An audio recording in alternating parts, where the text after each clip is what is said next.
good everyone? You can tell from the outfit, it is going to be an underwater episode. So, it's a bummer. We have to travel all the way down here just to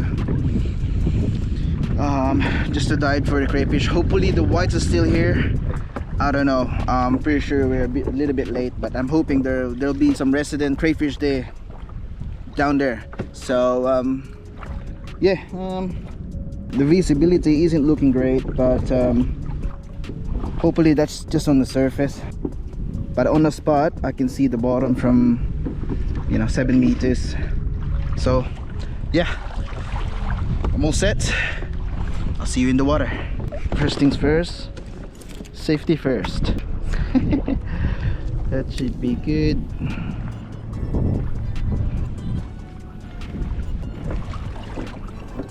Alright, first mission is to test the water.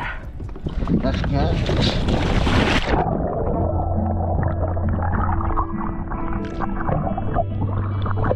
Welcome back in the water, boys and girls.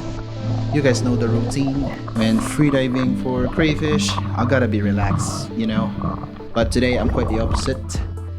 And my heart is racing as soon as I hit the water. Because yeah, I'm just so excited. Not a big fan of voice overing like this. I don't even know if that's a thing, but because I love you guys, we're doing it. I'm gonna do my best to explain some part of the video that might be confusing, and some of them are pretty straightforward, but majority of it is just dumb, I think.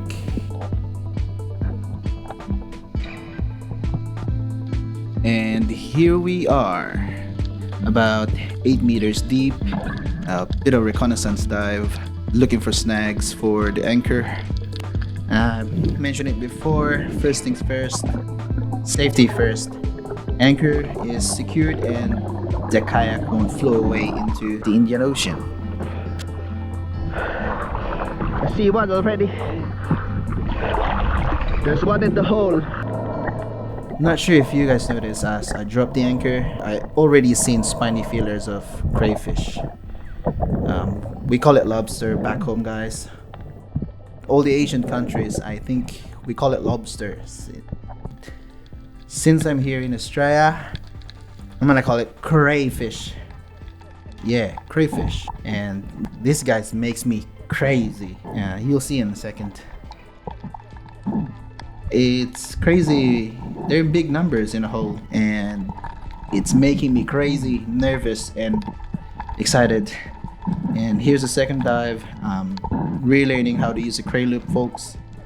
Haven't done this for 2 years, and I had no idea what I was doing. You see that type of brine I have here, and it is so easy to lose sight of the caves because it's being covered by plants. I've been here in the past years and I know this spot quite well. See lads, I came here prepared. I've got a little floater tied to the cray loop, so I know where to go back. This is the same hole you saw in the beginning of the video. And how many? 1, 2, 3, 4, 5, 6, 7. Yeah, 7 in a hole. I think here doing a little bit of probably another reconnaissance dive for me, and looking at their position, and yeah, I need to breathe.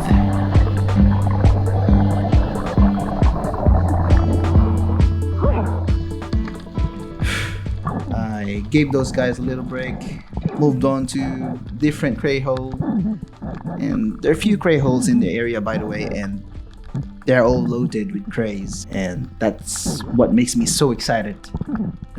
2 hands working, one's gripping down to the bottom of crayfish, and boom! Got my crayfish. You see how I rush back to the surface, 100 kilometers an hour.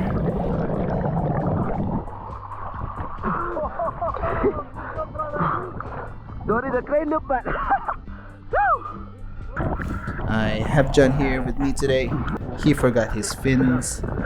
He can stay dry today, and maybe quality control, QC. Having the QC makes me focus on the tasks. Look at this guy here, just, you know, yeah, look at them all. They're just chilling. They're quite alert at the same time. Look at them. And yeah, just trying to feel them as well. They're doing the same to me. And yeah, just at the end of my breath hold here, and yeah, I need to breathe somehow. Yep, diving again. After that big recovery, I found this little ledge here, which you'll see now, and boom. You see how many there are in there? Can you count? I can try and count it. 1, 2, 3, 4, 5, 6. Nah, I can't count, man. They're all moving around, bumping each other, and then it's quite hard for me to. Yeah, you see here as I try and scoop one, it's just, you know, they keep coming out. I don't know how many there are in there, but yeah, I need to breathe.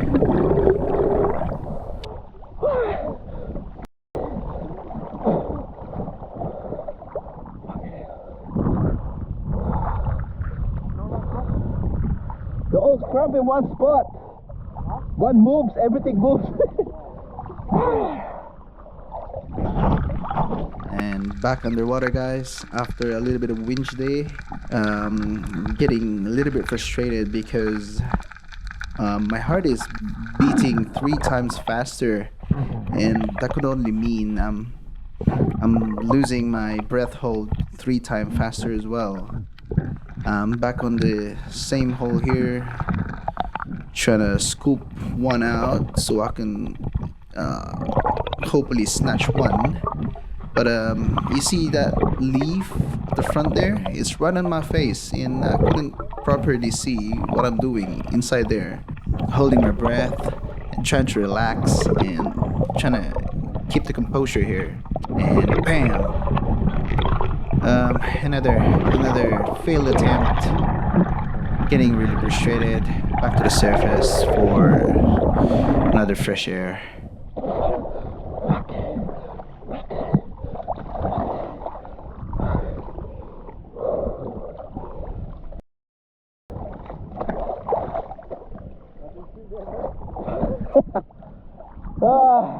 Shit.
Whoa! So like underneath the horns, right? Yeah. That's very good. I got it. Oh!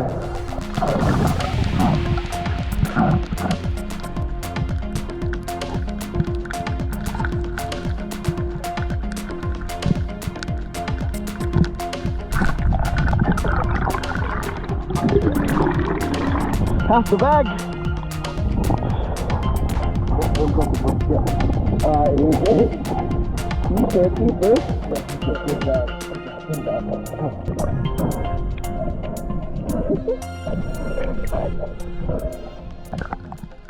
see how much work I was putting in here, boys? It is like 4-5 dives for a crayfish. I see how hunting fish is more relaxed than this type of activity. You swim up and down, up and down. It's a torture, I should say, physically, and not to mention the psychological aspect of it. Well, every dive, I have to deal with my fear. I have to control my emotions, frustrations every time craze escapes. But I'm loving it, lads. Don't get me wrong. When I get to the bottom, I forget all this stuff. I get to focus on the task. I have another crack, and it will only crash back down on me when I'm on way to the surface. And yeah, I'm sort of learning more about my limits, stuff that I need to work on. Yeah, pretty much it. And there's a saying commonly used in freediving training that I want to share with you guys, especially when doing stuff like this. If you love freediving, same as me, it is when if you feel the urge to rush, and that exactly when you just need to slow down. Well, I'll leave it at that. Yeah, the camera has died and I started to feel really fatigued. I ended up with 7 crayfish. No, I did like 10, 15 dives. It was hard work. And yeah, I ended up with 7 crayfish. I tell you what, for the first time, this is the most successful crayfish mission I've ever done. 7 crays, wow. Yeah, we're gonna have a mean feed tonight. And that's a wrap for this video, guys. Thank you all for tuning in, and I wish you guys a happy and safe festive season. I'll see you all next year. I'll see you in the next video.